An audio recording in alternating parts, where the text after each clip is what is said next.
आज हम लोग भारत संघ और उसका राज्य क्षेत्र देखेंगे। भारत संघ, भारत संघ और उसका राज्य क्षेत्र, यूनियन ऑफ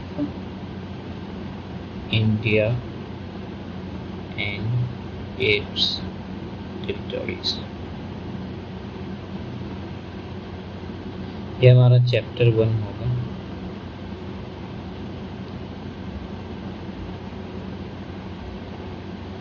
संविधान के भाग 1 में ये है।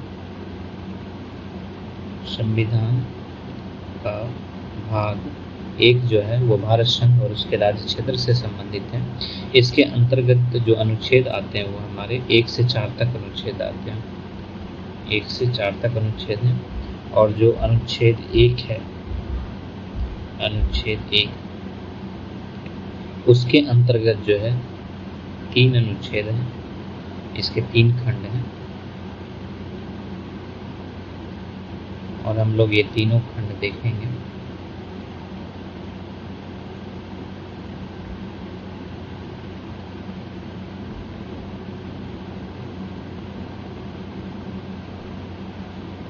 अनुच्छेद 1 देखें, आर्टिकल 1।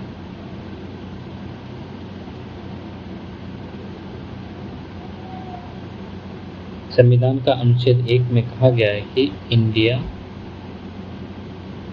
अर्थात भारत राज्यों का संघ, संघ मीन्स यूनियन, यूनियन होगा। इंडिया दैट इज भारत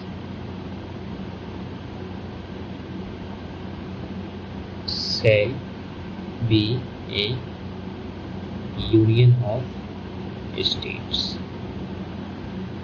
ये कहा गया। अब यहाँ पे 2 शब्द प्रयोग किए गए हैं। एक तो इसमें शब्द क्या प्रयोग किया गया है, एक शब्द है जैसे कि इंडिया दैट इज भारत, यानी कि हम लोग कह सकते हैं जो नाम था संविधान में, जो नाम पे विवाद हो रहा था कि भारत का नाम क्या रखा जाए, तो संविधान सभा ने, क्योंकि एक पक्ष जो है वो इंडिया के पक्ष में था और दूसरा जो है वो भारत कह रहा था। जैसे कि संयुक्त राष्ट्र संघ में जो है उस समय भारत का नाम इंडिया था और हमारे देश के सभी अंतर्राष्ट्रीय समझौते भी इंडिया नाम से हुए थे। इसलिए जो है इंडिया के भी समर्थक थे उस समय और भारत के समर्थक थे। इसलिए नाम के तौर पर जो है हम कह सकते हैं कि दोनों नाम को अपनाया गया है, भारत को भी अपनाया गया और इंडिया को भी अपनाया गया है। इसका अर्थ क्या है? इसका अर्थ ये लगा सकते हैं कि देश का औपचारिक नाम इंडिया है। इंडिया। एक दूसरा जो शब्द है इसमें प्रयोग किया गया वो यूनियन शब्द प्रयोग किया गया और इसकी व्याख्या की भी अपेक्षा इसमें की गई है, क्योंकि संविधान सभा के समक्ष यह प्रश्न काफी महत्वपूर्ण था कि भारत की शासन प्रणाली को एकात्मक ढांचे के अनुसार रखा जाए या संघात्मक ढांचे के अनुसार रखा जाए। और संविधान सभा शुरू में राज्यों को अधिक स्वायत्तता देने के पक्ष में था, लेकिन जो भारत पाक विभाजन हुआ था उसके बाद से वो राय बदल गई थी, क्योंकि बहुत से स्टेट जो है वो अलग होने की मांग कर सकते थे, जिस वजह से जो है राष्ट्रीय एकता और अखंडता को बनाए रखने में चुनौती खड़ी हो सकती थी। इसलिए जो है ये जरूरी था कि केंद्र की शक्ति ज़्यादा हो और राज्यों को इतनी स्वाधीनता न दी जाए कि भविष्य में किसी भी तनाव की स्थिति में राष्ट्रीय एकता पर खतरा उपस्थित हो सके। इसलिए उन्होंने जो है यूनियन कहा, यानी कि India that is Bharat shall be union of state, ये कहा। उसके बाद जो दूसरा आर्टिकल है यानी कि अनुच्छेद 1 का 2, आर्टिकल 1, इसमें क्या कहा गया है? इसमें कहा गया है कि अनुच्छेद 1 का 2 में सिर्फ इतना बताया गया है सिर्फ इतना बताया गया है कि राज्य और राज्य क्षेत्र वे होंगे जो पहली अनुसूची में निर्दिष्ट किए गए हैं। यानी कि यहाँ पे जो है पहली अनुसूची के बारे में कहा गया। और जब हम संविधान का अगर हम लोग पहली अनुसूची देखते हैं, संविधान की जो पहली अनुसूची है उसमें जो है क्या दिया गया है, उसमें जो है सभी राज्यों के नाम हैं, सभी राज्यों के नाम, ठीक है, तथा भौगोलिक क्षेत्र है, ठीक, भौगोलिक क्षेत्र दिए गए हैं। ये हो गया आर्टिकल 2 1 का 2। उसके बाद जो अनुच्छेद 1 का 3 है, यानी आर्टिकल 1 का 3, इसमें कहा गया है कि अनुच्छेद 1 के 3 में भारत के राज्य क्षेत्र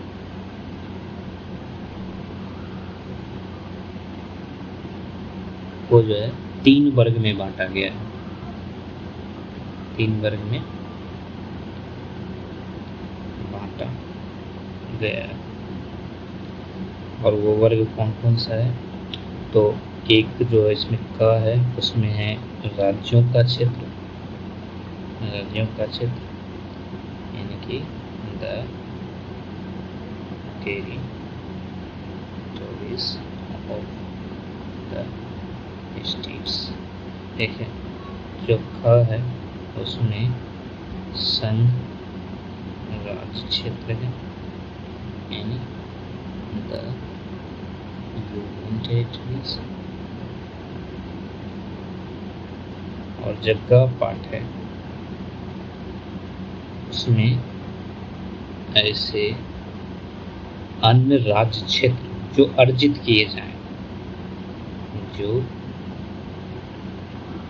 अर्जित किए जाएं, such other territories as may be acquired, ये रखा गया।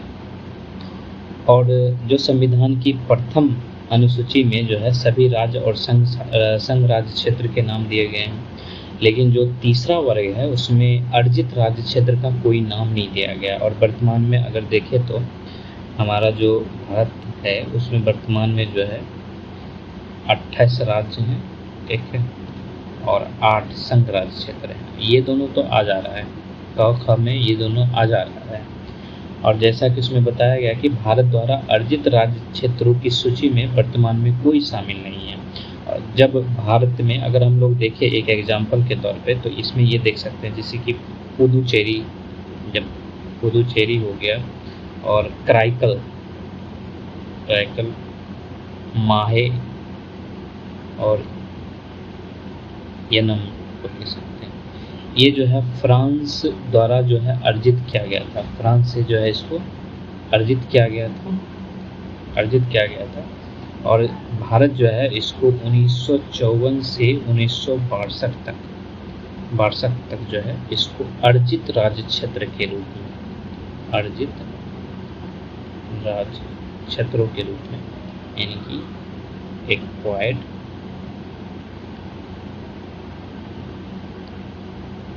टेरिटरीज के रूप में प्रशासित किया था।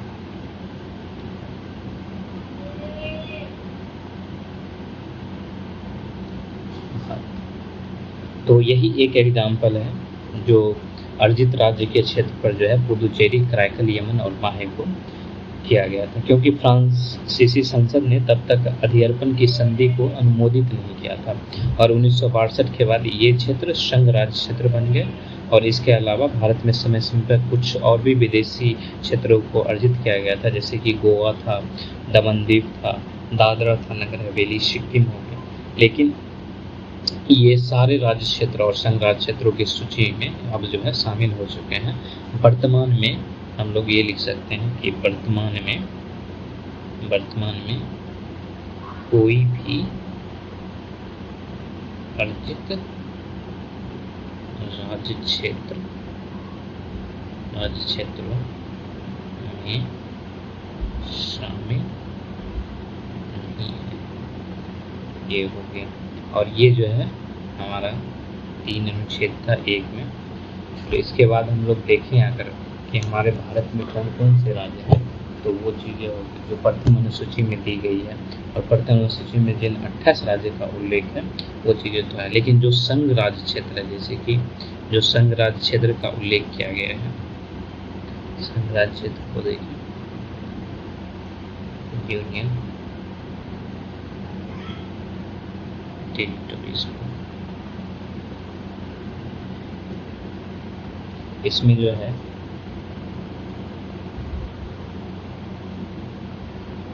जैसे दिल्ली हो गया अपना, अंडमान और निकोबार द्वीप समूह हो गया, उसके बाद लक्षद्वीप हो गया तीसरा, दादरा नागर हवेली और दमन द्वीप हो गया। पांचवा जो है पुदुचेरी, जो करैकल यमन माहे सहित है।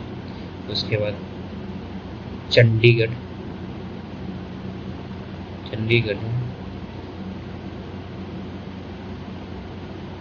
जम्मू एवं कश्मीर हो गया, जिसको अलग अलग करके एक लद्दाख बनाया गया। ये 8 संघ राज्य क्षेत्र हैं।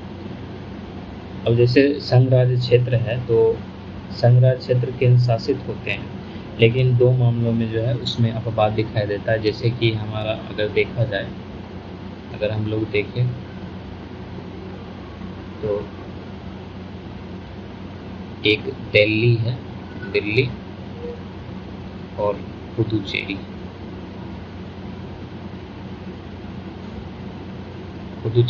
इस 2 मामले में जो है एक अपवाद दिखाई देता है, बाकी सब जो है केंद्र शासित है। जैसे कि संसद द्वारा जो है 1962 में 14वें संविधान संशोधन किया गया था, और इसमें क्या किया गया, इसमें जो है अनुच्छेद 239 का इसके तहत क्या किया गया था, इसके तहत जो है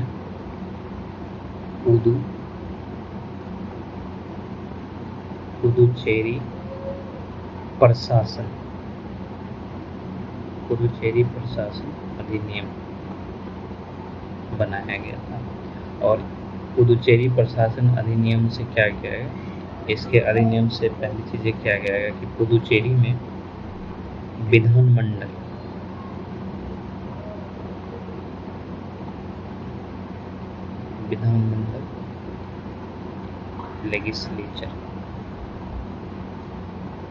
लेजिस्लेचर का प्रावधान किया गया। और इसी तरह अगर हम लोग देखें तो संसद जो है 1991 में 69वां संविधान संशोधन किया था।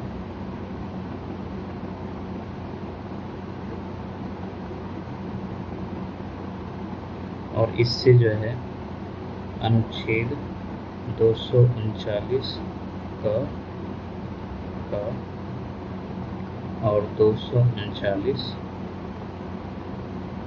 का लाया गया था, जिसमें कि जो अनुच्छेद 239 है इसके क में, इसमें जो है दिल्ली में विधानसभा और मंत्रिमंडल का प्रावधान किया गया था।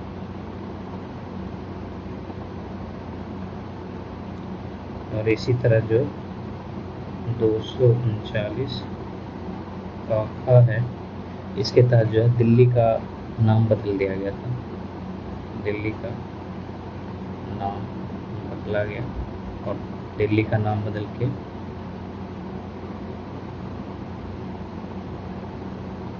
दिल्ली राष्ट्रीय राजधानी क्षेत्र, दिल्ली नेशनल कैपिटल टेरिटरी कर दिया। ये चीज़ें किया गया था। इसी तरह जो है एक और भी संशोधन किया गया था, जैसे कि एक अधिनियम लाया गया था जम्मू कश्मीर के लिए। जम्मू कश्मीर पुनर्गठन अधिनियम 2019, और इसमें क्या किया गया, जम्मू कश्मीर को तोड़ दिया गया था और इससे 2 केंद्र शासित प्रदेश बनाएंगे, इसको तोड़ करके।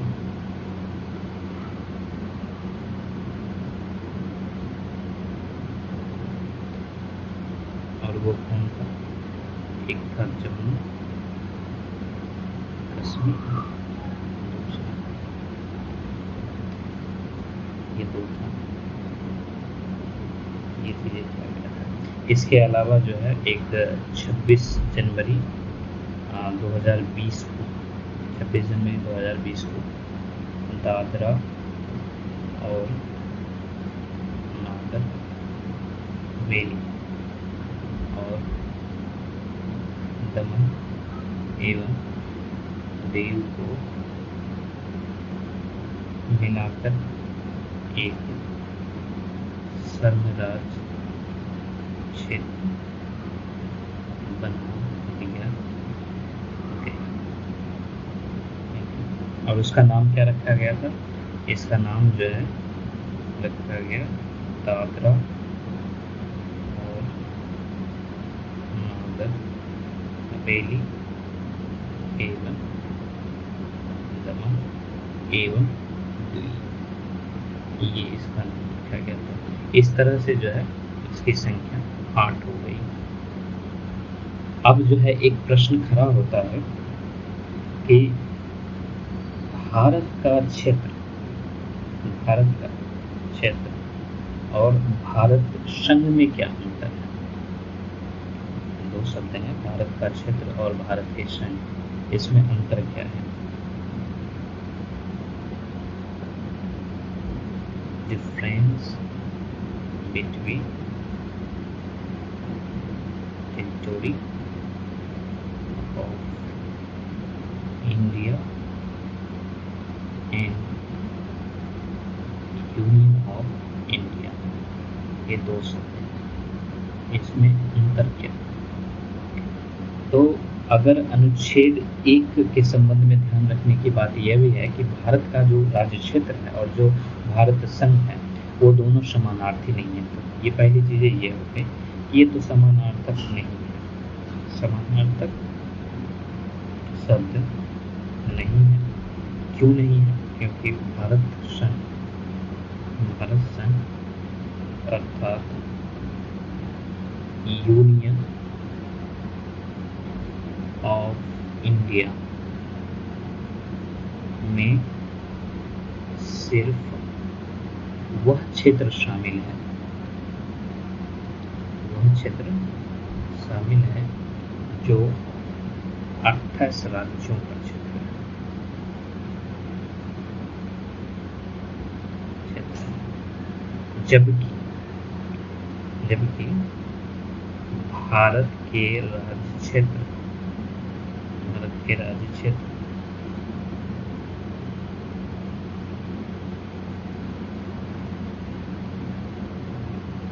में राज्यों और संघ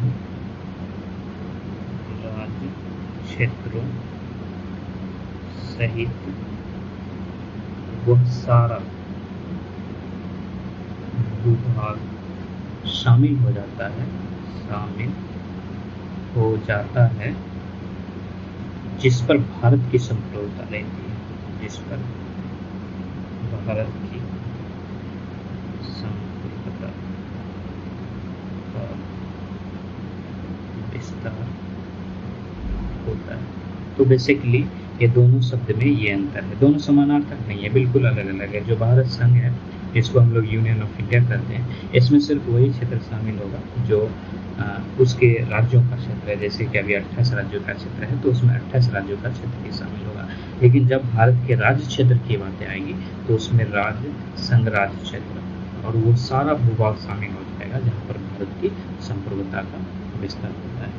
और इसी तरह जो है, जैसे कि एक प्रश्न और है कि कुछ राज्यों के लिए विशेष राज्य का प्रावधान किया गया है।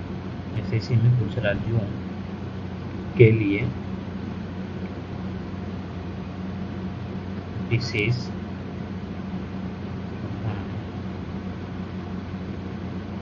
स्पेशल प्रोविजंस और सम स्टेट कुछ राज्यों के लिए है। अब हम देखेंगे कि वो कैसे है। अब जैसे कि है संविधान की अनुसूची 1 में राज्यों की सूची दी गई है और उन पर जो है संविधान का उपबंध समान रूप से लागू होता है। लेकिन जो भाग 21 में है, जैसे कि भाग 21 में संविधान में, उसमें कुछ राज्य हैं, ठीक है। और देखेंगे कि इसमें कौन कौन राज्य हैं, और ये सारे जो है अनुच्छेद 371 के अंतर्गत आते हैं, ठीक है। इसके अंतर्गत जैसे कि अनुच्छेद 371 में हमारा महाराष्ट्र है और महाराष्ट्र के साथ साथ गुजरात भी।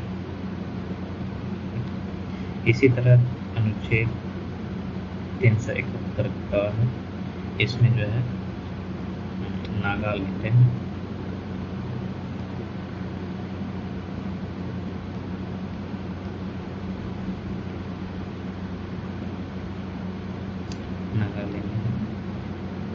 इसी तरह अनुच्छेद 371 का है, इसमें असम है। अनुच्छेद 371 का है, इसमें जो है मणिपुर है। उसके बाद अनुच्छेद 371 का अंग है और इसमें आंध्र प्रदेश है। और इसी तरह जो है अनुच्छेद 371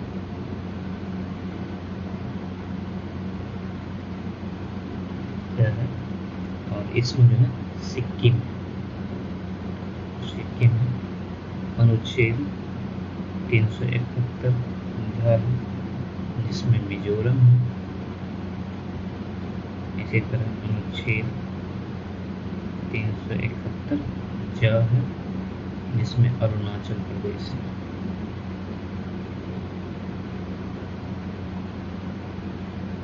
अनुच्छेद 371 है, जिसमें गोवा है। उसके बाद अनुच्छेद 371 जिसमें कर्नाटक है। तो कुल मिलाकर 11 राज्य हैं। 1 2 3 4 5 6 7 8 9 10 11। तो कुल मिलाकर 11 राज्य को जो है विशेष प्रावधान दिया गया है। इसके अलावा अनुच्छेद 371 के अलावा 5वीं 6ठी अनुसूची के द्वारा भी कुछ राज्यों को विशेष प्रावधान दिए गए हैं। जैसे कि 5वीं और 6ठी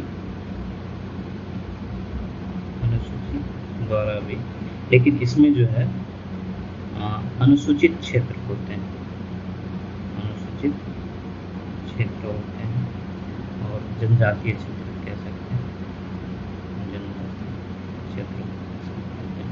इसको हम लोग आगे देखें। उसके प्रशासन को लेकर यहाँ पर कुछ विशेष उपबंध दिया गया है। ये हमारा अनुच्छेद 1 था पूरा। अब जो है हम लोग अनुच्छेद 2 पर चलते हैं।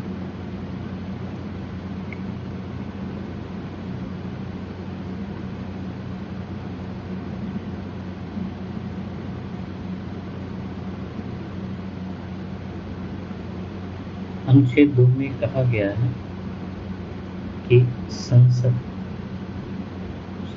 विधि द्वारा ऐसे निर्बंधन का मतलब रिस्ट्रिक्शंस और शर्त कंडीशन पर जो वह ठीक समझे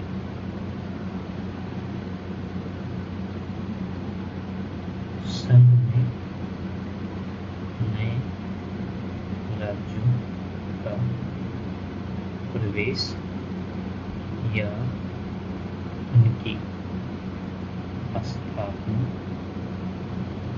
कर सकेगी। ये अनुच्छेद 2 में कहा गया है। इसका अर्थ है कि संसद के पास जो है, अगर इसका हम लोग अर्थ निकालें तो संसद के पास जो है 2 शक्ति है, 2 तरह की शक्ति है।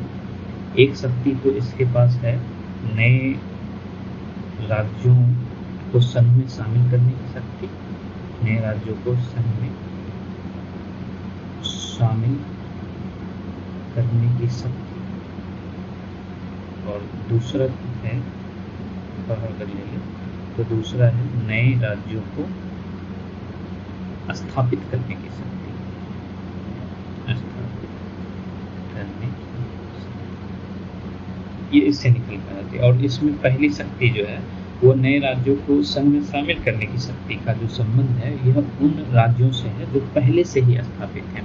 अर्थात जो ये जो है इसका जो पहले से स्थापित है, पहले से स्थापित राज्य है, उनसे इसका संबंध है, उनसे इसका संबंध जो पहले से स्थापित है, किंतु भारत संघ में शामिल नहीं है। ठीक है, किंतु भारत संघ में शामिल नहीं।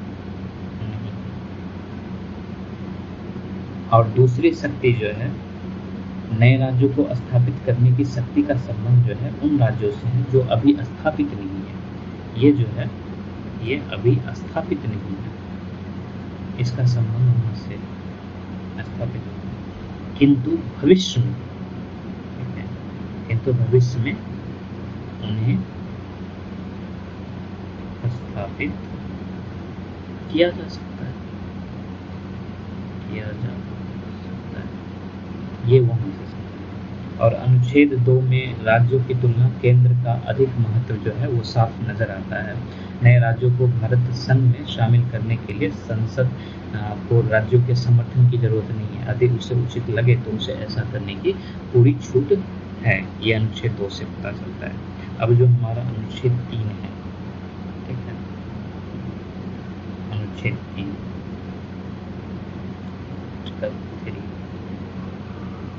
इसमें बताया गया है कि संसद के पास विभिन्न राज्यों की सीमाओं या नाम आदि में परिवर्तन की क्या शक्ति है। और इसमें क्या कहा गया है, तो इसमें कहा गया है कि जैसे संसद विधि द्वारा क्या क्या कर सकता है। तो संसद विधि द्वारा जो है पहली चीज है किसी राज्य में से उसका राज्य क्षेत्र अलग करके अथवा दो या अधिक राज्यों को या राज्यों के भागों को मिलाकर अथवा किसी राज्य क्षेत्र को किसी राज्य के भाग के साथ मिलाकर नए राज्यों का निर्माण कर सकेगी। एक इसकी शक्ति है इनके पास, ठीक है। अब इससे क्या मतलब निकल सकता है? इसके अलावा जैसे कि किसी राज्य का जो है यह क्षेत्र बढ़ा सकता है, ठीक है, बढ़ा सकेगी इसी अनुच्छेद से। दूसरा जो है किसी राज्य का क्षेत्र घटा सकेगी,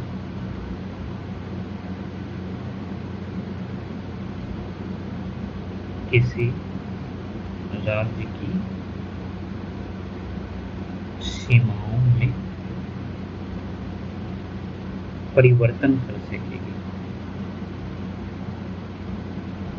इसके अलावा जो है किसी राज्य के नाम में भी हो जाए क्या कर सकती है, परिवर्तन कर सकेगी। इसकी शक्ति जो है अनुच्छेद 3 से प्राप्त होती है, यानी कि संसद के पास जो है विभिन्न राज्यों की सीमाओं या नाम आदि में परिवर्तन की क्या शक्ति होगी, ये अनुच्छेद 3 में दिया गया है। और इसमें कहा गया है कि संसद विधि द्वारा जो है किसी राज्य से उसका राज्य क्षेत्र अलग करके या फिर दो या दो से अधिक राज्यों के भाग को मिला करके या किसी राज्य क्षेत्र को किसी राज्य के भाग के साथ मिलाकर नए राज्य का निर्माण कर सकती है।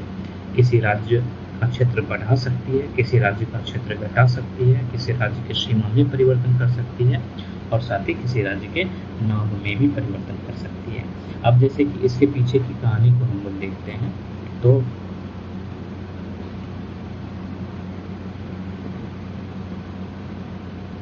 इसके पीछे की कहानी जैसे कि जो मूल संविधान था हमारा, उसमें देखते हैं जैसे मूल संविधान था तो उसमें प्राय जो है इतना ही था, लेकिन आगे चल के जब पांचवा संविधान संशोधन हुआ, आगे चल के जो है 5वां संविधान संशोधन हुआ, उसके बाद जो है 18वां संविधान संशोधन हुआ,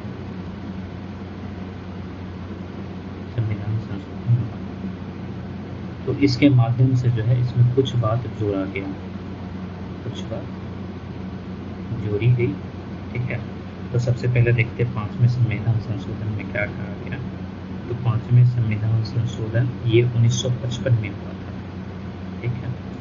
इसके माध्यम से कहा गया कि जो प्रभावित होगा, यानी कि राज्य गठन के प्रक्रिया में जो राज्य प्रभावित होंगे उससे राय मांगे जाने का प्रावधान जो इसमें जोड़ा गया था, यानी कि राज्य गठन की प्रक्रिया में प्रभावित होने वाले राज्यों की राय मांगे जाने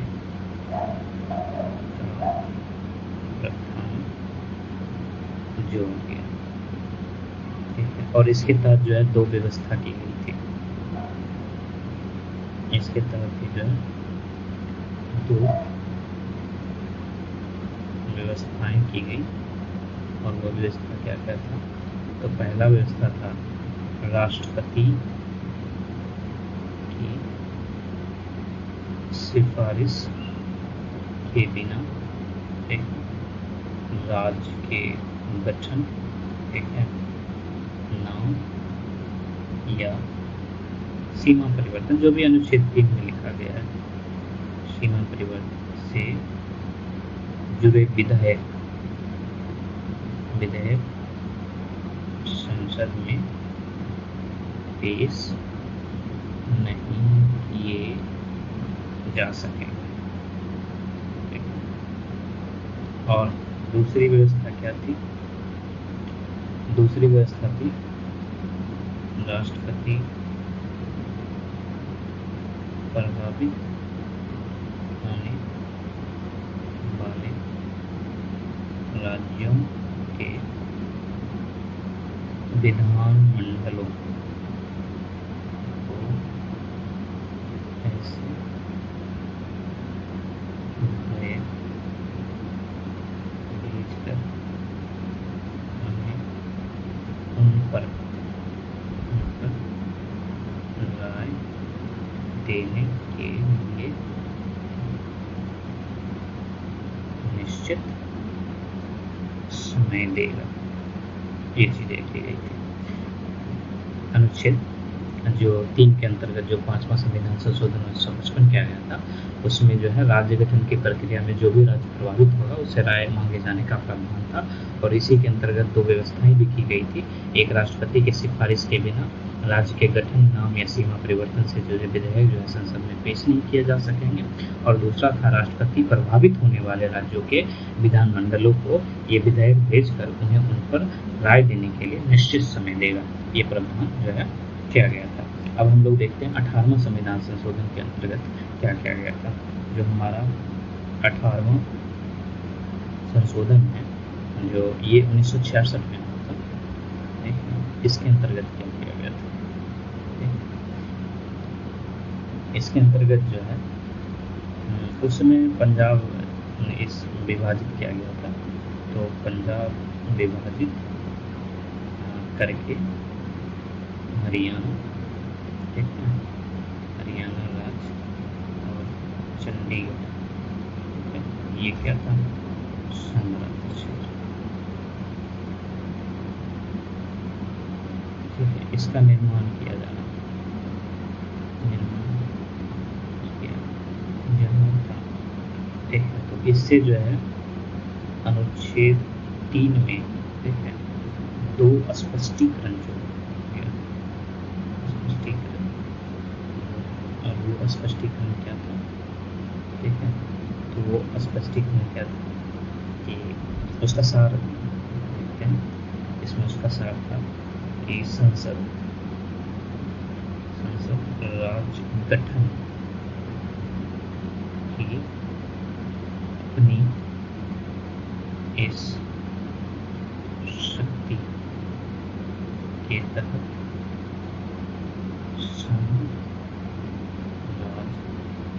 क्षेत्रों के संघराज्य क्षेत्रों का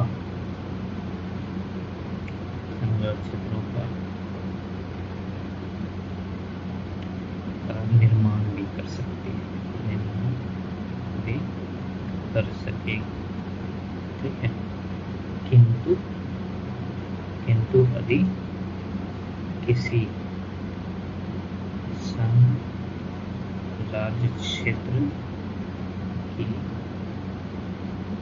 सीमाओं में परिवर्तन आदि का प्रसंग उपस्थित होता है तो राष्ट्रपति पर यह बाध्यता लागू नहीं, यहाँ अंडरलाइन नहीं होगी कि उस विधेयक को प्रभावित होने वाले संघराज्य क्षेत्र की किसी संस्था के पास भेजा जाए, ठीक है। तो राष्ट्रपति पे बाध्यता नहीं लागू होगी। तो यानी कि अनुच्छेद 3 के जो प्रावधान है उसमें स्पष्ट है कि भारतीय संसद की शक्ति, अगर हम लोग यहाँ पर निष्कर्ष देखें ठीक है, निष्कर्ष देखें। ठीक है, तो इसमें निष्कर्ष ये है कि भारतीय संसद की शक्ति राज्यों की तुलना में बहुत ज़्यादा है, क्योंकि राज्यों का अस्तित्व जो है, ठीक है, राज्यों का अस्तित्व जो है, अस्तित्व ही संसद की इच्छा पर टिका है, इच्छा पर टिका हुआ है। ये इसे निष्कर्ष निकलता है। खास बात यह है कि राज्यों की सीमाओं को बदलने या उसका नाम बदलने के लिए संसद को जो है विशेष बहुमत की भी आवश्यकता नहीं है। ठीक है, जो विशेष बहुमत है, स्पेशल मेजोरिटी,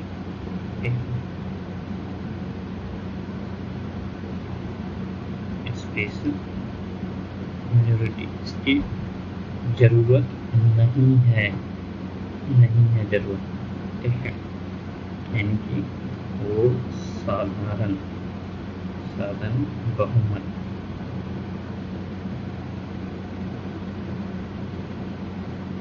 सिंपल मेजोरिटी से कर सकती है।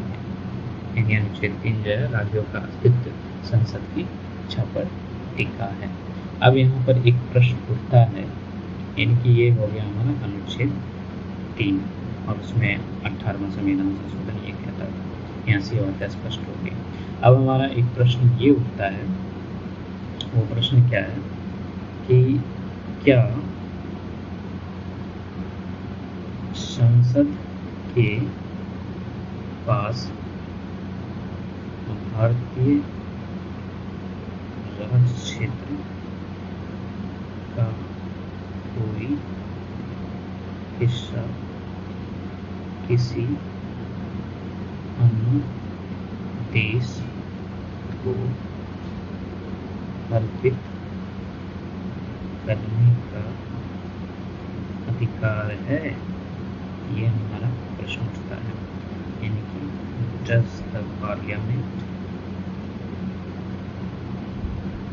Have the right to get a part of union territory to any other country? इसका अधिकार है या नहीं, ये प्रश्न उठता है। क्या संसद के पास भारतीय राज्य क्षेत्र का कोई हिस्सा किसी अन्य देश को अर्पित करने अधिकार है या नहीं? ठीक है,